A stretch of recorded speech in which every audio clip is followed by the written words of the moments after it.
Good evening. My name is Jennifer Matani, and today we'll be talking about business ethics. So what are business ethics and why are they important? So there are a set of moral rules that govern how we operate business. The way a company decides to run their business will determine whether they have a negative or positive reputation. And failure to conduct ethical business practices can lead to lawsuits, fines, negative press, and jail time. So we're going to discuss today how ethical behavior is the foundation to a successful organization, what happens when they do not follow ethical practices, and we'll discuss eight principles for ethical code of conduct, as well as how to put one together if you haven't yet. So we often don't hear about companies that act ethically, but today, with the internet, you'll hear about it quickly if they're not. So take, for instance, Enron and Wells Fargo.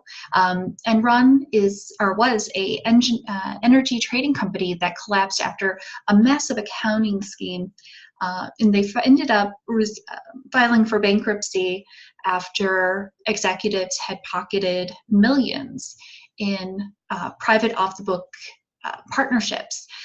They were also convincing lower-level employees to buy company stock when they themselves had sold most of that stock before reporting a downturn in earnings.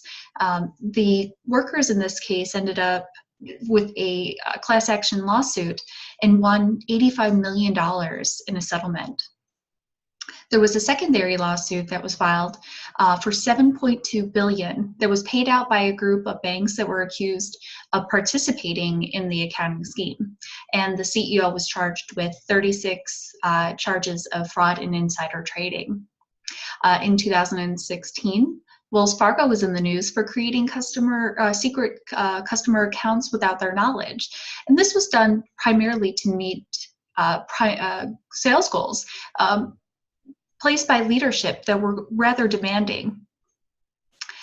Later that year, Wells Fargo was in the news again for illegally repossessing service members' cars and agreed to pay an additional $24 million. Even to this day, they continue to try and rebuild their reputation. On the flip side, companies like Texas Instrument, Aflac, Wyndham, and Hasbro have been known to be some of the world's most ethical companies.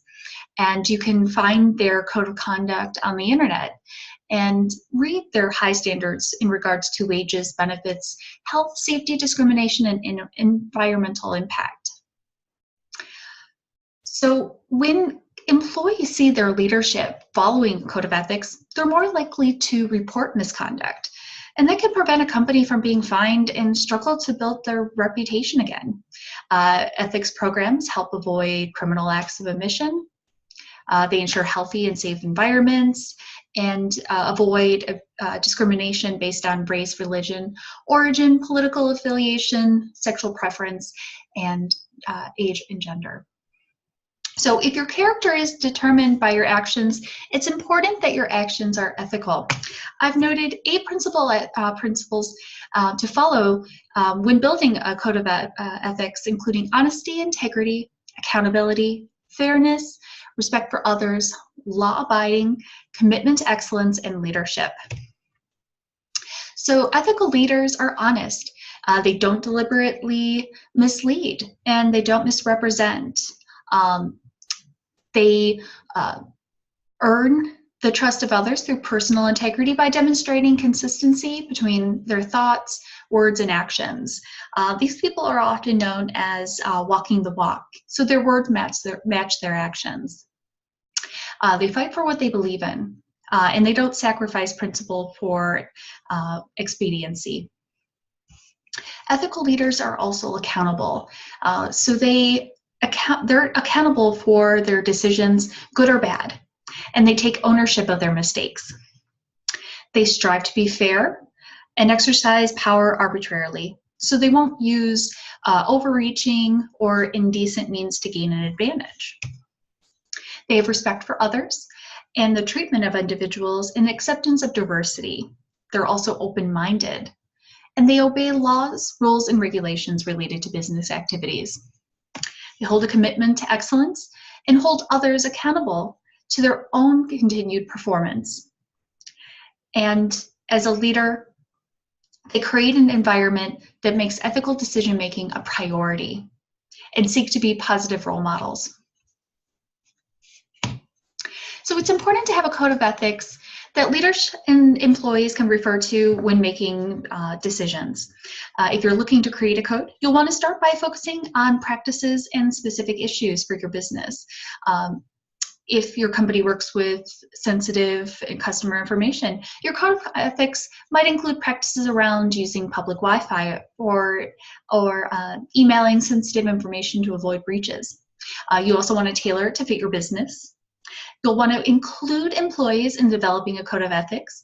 Because they do the work every day, they likely have some insight on potential risks. You'll want to train your people to be ethical, and make sure that you're posting the code of ethics internally and set up a reporting system. You want to try and make a review or training of the ethics policy done once a year, and have a way that employees can report on ethical behaviors. And with that, consider appointing a compliance person. Follow up on any ethics violations you uncover, and live it from the top down. So CEOs to lowest level employees have to believe and act on the code of conduct.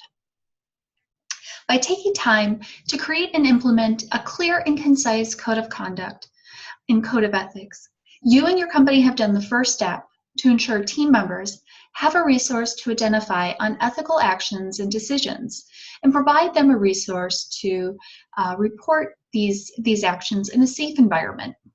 When members follow the code, they create a reputation that prevents legal issues, fines, negative press, and builds customer and stakeholder trust. Thank you. I hope you have a wonderful day.